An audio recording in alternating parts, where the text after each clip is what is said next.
Začneme rozmeraním latovania prvej odkvapovej škrydly.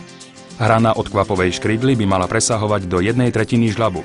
Vypustenie závisí od tvaru odkvapovej hrany škrydly, od sklonu strešnej plochy a od tvaru drážok škrydly.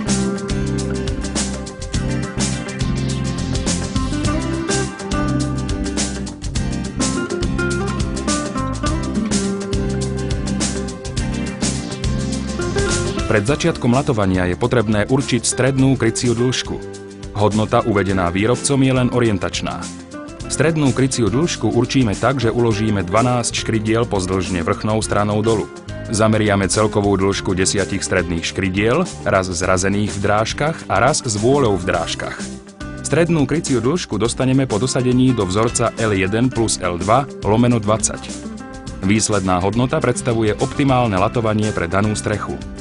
Túto hodnotu si nastavíme na náradí zvanej koník, ktorá nám uľahčí presné osadenie lát v celej ploche.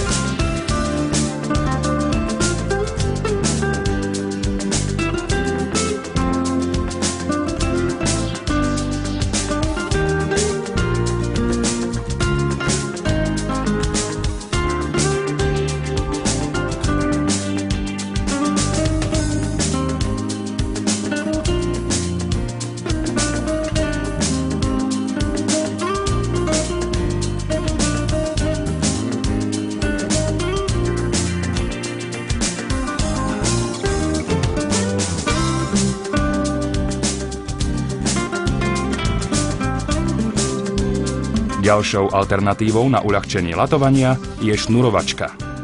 Základom dobrej pokládky pálenej strešnej krytiny je správne určenie krycej dĺžky a presného latovania strešnej plochy.